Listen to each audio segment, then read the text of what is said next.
ऋषि मुनियों की पावन धरती, देश धर्म का नाता है।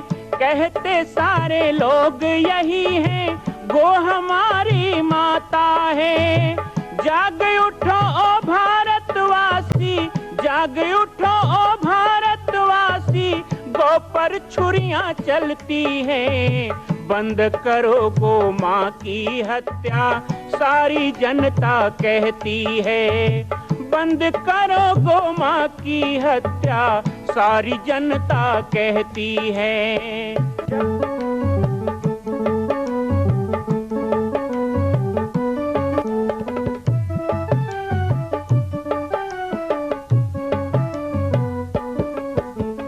जगह जगह पर बूचड़ खाना, लाखों गौएं कटती हैं।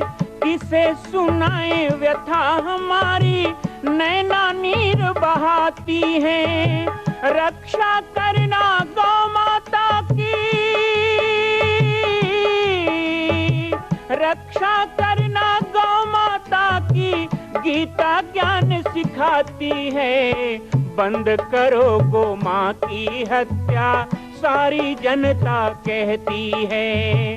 बंद करो गो माँ की हत्या, सारी जनता कहती है।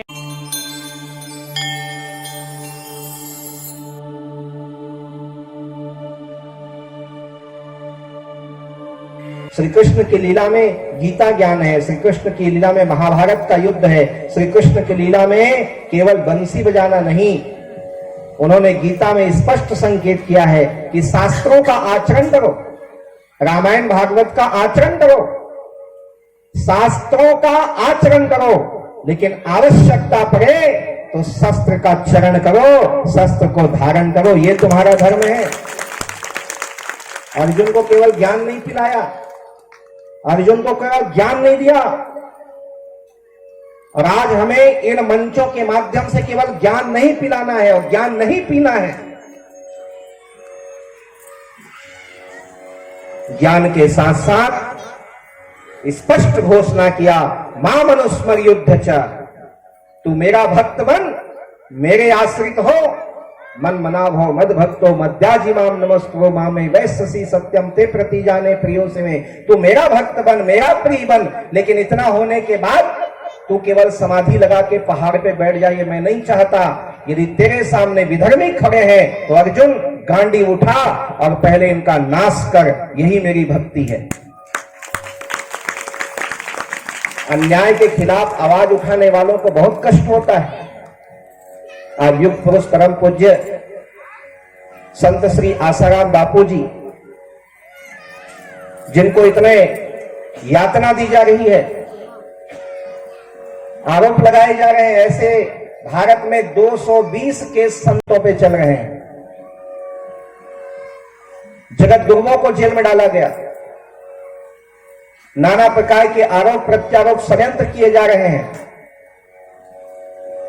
ऐसे समय में संत सुरक्षा हमारी ही जिम्मेदारी है।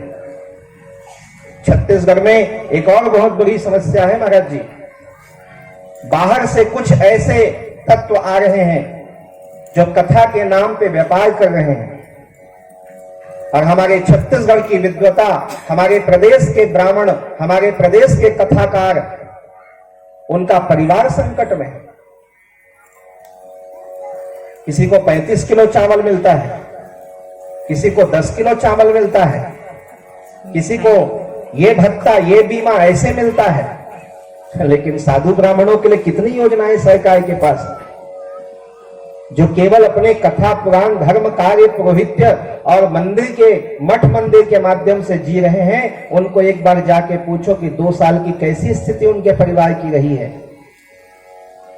लेकिन जब साधु ब्राह्मण गो माता धरती और देवताओं पे संकट आता है, तभी तो भगवान का अवतार होता है। इसी ग्लानि से परमात्मा आते हैं। लेकिन मैं केवल उन कर्तव्यों के प्रति सचेत कर रहा हूं कि श्रीमद् भागवत या कृष्ण की कथा जब सुनते हैं, रामायण सुनते हैं, तो इन बातों को ध्यान में रखिए, क्योंकि आज जो विषम परिस्थिति हमारे प्रदेश में चल रही है, भारत में होती थी पश्चिम बंगाल, उड़ीसा में, कश्मीर में, लेकिन अब छत्तीसगढ़ की जो स्थिति आई है, यदि इसको समय रहते जाग के नहीं समझा हम लोगों ने, और ऐसे बटे रहे ना।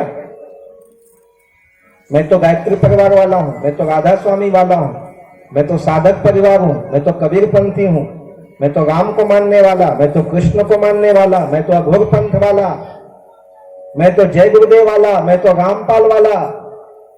ऐसे करते रहे तो कोई वाले नहीं बचेंगे। ध्यान से सुनना, कोई वाले नहीं बचेंगे।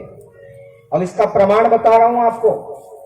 बस्तर में 200 गायत्री परिवार के लोगों को ईसाई बना दिया गया। दुर्ग में साहू समाज के 250 लोग ईसाई बन चुके हैं। दुर्ग में, शहर में। तुम्हारे बेरला क्षेत्र में 300 से ऊपर धर्मांतरण हो चुका है। धमदा क्षेत्र में 600 घटनाएं हो चुकी हैं। छत्तीसगढ़ में एक साल में 240 हिंदू लड़कियों से मुसलमान विवाह कर चुका है।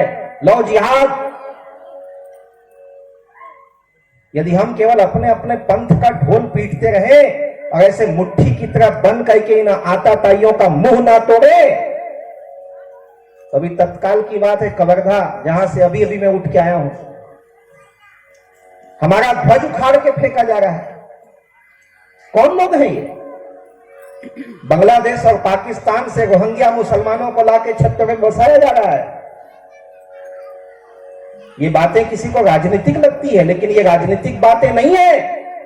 ये आज फिर महाभारत के मैदान में हम संतों के द्वारा कृष्ण बोल रहा है कि आप यदि अर्जुन हो, पुरुषार्थी हो, तो अपने धर्म की रक्षा के लिए जाओ। गाय की हत्या का विषय है, गोमाता की हत्या और तस्करी का विषय है। ज्यादा दूर मत जाओ, आपके घर में आपकी संस्कृति का नाश किया जा रहा है, आपके ही बच्चों के द्वारा। मैं युवक युवतियों को भी कहता हूं, मैं भैया बहनों को कहता हूं, ये अंधी दौड़ में नहीं दौड़ना है। ये भौतिक चकाचौंध और पाश्चात्य संस्कृति हमको कहीं नहीं ले जाएगी। ये केवल विनाश की ओर ले जाएगी। धन कमाओ, पैसा कमाओ, इज्जत कमाओ, सब करो, लेकिन अपनी संस्कृति के दायरे में रहो। अभी खर मास चल रहा है, 15 तारीख कल से खर मास है, 14 जनवरी तक। लेकिन मेरे पास 2-3 शादी कार्ड आए हैं। एक खर मास में शादी करवा रहे हैं लोग। आश्चर्य तो तब होता है कि चलो शादी करने वाला तो तैयार हो गया, मियां बीबी राजी, तो क्या करेगा? बोलो ना, क्या करेगा? पंडित लिखा है क्या? मियां बीबी राजी तो क्या करेगा पंडित, ऐसा लिखा है? पंडित जी लोगों को तो विरोध करना ही पड़ेगा ना। जजमान दक्षिणा दे दे, महाराज कोई भी मुहूर्त निकाल दे, गलत बात। ये हम संतों का दायित्व है, ये हमारी विप्रों का दायित्व है, वयम राष्ट्र जागृम पुरोहिता। और आप लोगों का बड़ा दायित्व है कि अपने बच्चों का राक्षसी विवाह खरमास में करवा रहे हो। मुहूर्त जाए चूल्हे में, संडे माने शादी। ये जो दिमाग में घुस गया है ना, और जो पैसा के लालच में करवा रहे हैं, तो आपो जाए जजमानों खोए, आग लगा मंदिर में सोए। जजमानों जही, महाराजों जही। इसलिए स्पष्ट बता देता हूं कि मस्तक में तिलक धारण करना शुरू करो। घर से निकलो, छोटा सा चंदन घर में लगा नहीं सकते कभी भी? कौन धर्म कहता है? रामायण में जाओ, पुरखा जमाना का तरीका है हमारे छत्तीसगढ़ के। हम तो नाम चुन रहे हैं 3 साल के, तब ले हमारे गांव में रामायण हर शनिवार के हुए। और वही रामायण पढ़त सुना खुदे रामायण हो गए, हम ही पढ़त है अब दुनिया। तो का देखें दाई हो बताओ? रामायण सुने में जाओ तो नाम ठाकुर गुलाल दे दें, सबके माथा में लगा। स्पष्ट है कि जब तक तुम्हारे माथे में तिलक नहीं है, तुम रामायण सुनने के अधिकारी नहीं हो। इसलिए पहले तिलक धारणम, पवित्रीकरणम, शिखाबंधनम कहा गया। आज भी कितनों भी फैशन आ गया है, माताएं मांग भरती हैं, माथे में बिंदी लगाती हैं, पूजा पाठ हो तो सूट नहीं साड़ी पहनती हैं। अभी भी अपने धर्म को माताएं बचा के रखी हैं, तुलसी में जल चढ़ाती हैं, घर में दिया जलाती हैं, पूजा पाठ करती हैं, तीज त्योहार पर्व व्रत मानती हैं। लेकिन पुरुष समाज क्या करेगा? इन्होंने तो अभी तक सिंदूर बिंदी नहीं छोड़ा। और फिर कहते हैं कि माताएं ज्यादा फैशन में जा रही हैं। काका काका माई चुटाई है पहले टमाई के देखो, सब ले ज्यादा फैशन बाज तुमन हो गए, चुटाई कटवा दिया। सिर में सिखा ही नहीं है, बिना सिखा के किया गया सभी कर्म राक्षसी कर्म है। अब खिला ठोक के थोड़े चुटाई बनाएंगे पूजा के समय। मैं यज्ञ करता हूं तो मुंडा करवा देता हूं जजमान को, तो कई लोग कहते हैं वाह मुंडा होना जरूरी। मैं कह हाँ, क्योंकि ठिकाना नहीं है, चोटाई होगा नहीं तो मुंडा करेंगे तो कम से कम निकलेगा चोटाई। सिर में सिखा होना चाहिए, कंधे में सूत्र होना चाहिए, मस्तक में तिलक होना चाहिए और जुबान पे हलो हाय नहीं होना चाहिए। जय श्री राम बोल सकते हो, राम राम बोल सकते हो, राधे राधे बोल सकते हो, जय श्री कृष्ण बोल सकते हो, जय हिंद बोल सकते हो, वंदे मातरम बोल सकते हो, जय जोहार बोल सकते हो। हलो हाय क्या है? हमारे धर्म में कहा गया किसी की हाय मत लो, तो तुम्हें कोई हाय बोले तो हम किसी की हाय नहीं लेते। 4 दिन पहले दक्षिण अफ्रीका से मेरे पास फोन आया था।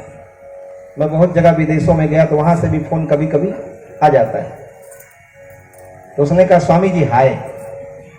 मैंने कहा नहीं लेता बेटा, मैं किसी की हाय नहीं लेता, मैं जीव जंतु की हाय नहीं लेता, तो तेरी क्यों हाय लूंगा भाई, तू रख अपने पास। फोन काट दिया। दोबारा उसने फोन किया, स्वामी जी ओम नमो नारायण। मैं कहा हाँ बेटा अब ठीक है, ओम नमो नारायण।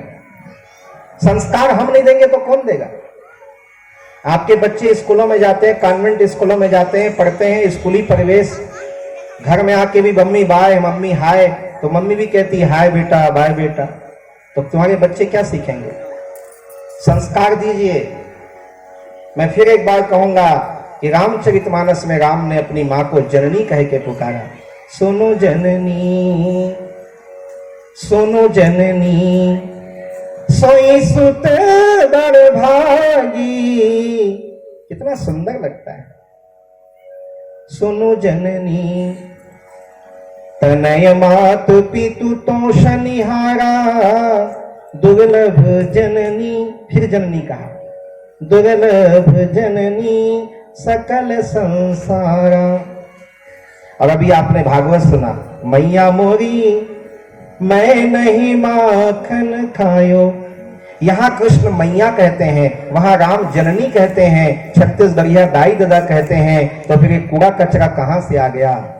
अभी गीता जयंती, गीता होने वाली है, तो हम कहेंगे गीता महारानी की जय, गीता मम्मी की जय बोलोगे? काली मम्मी होते, दुर्गा मम्मी, तुम्हारे घर में लक्ष्मी मम्मी की पूजा हुई से? कोई देवी को मम्मी नहीं कहते, तो आप लोग देवी नहीं हो क्या? मेरी माताओं, मेरी मैयाओं, आप भी देवी हो। देवी बनना है तो देवी भाषा होनी चाहिए, देव भाषा। बस 3 चीज बचा लीजिए, यही कहते हुए आज का आशीर्वाद पूर्ण करूंगा। 3 चीज बचा लीजिए तो हमारा सब सफल हो जाएगा। आदत बुरी सुधार लो, बस हो गया भजन।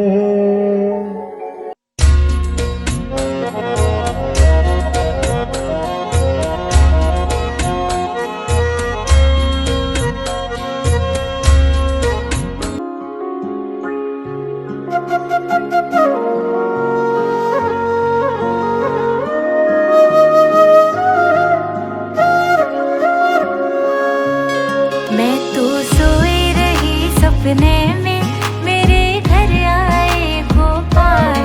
मैं तो सोई रही सपने में, मेरे घर आए गोपाल। मेरे घर आए गोपाल, मेरे घर आए गोपाल। मैं तो सोई रही सपने में, मेरे घर आए गोपाल।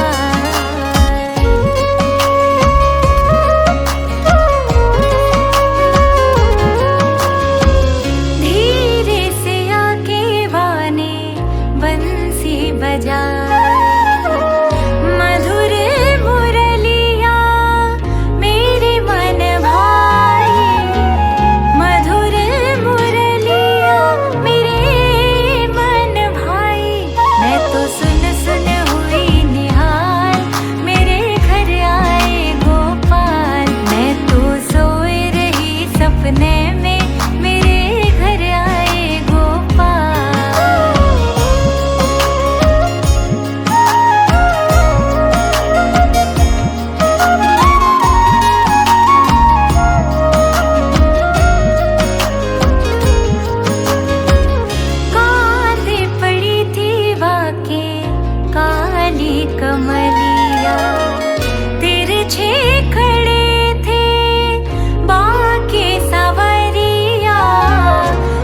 मां कौशल्या की पावन जन्मभूमि छत्तीसगढ़ प्रांत में बालोद जिला में स्थित है श्री सर्वसिद्ध शक्तिपीठ जामड़ी पाटेश्वर धाम।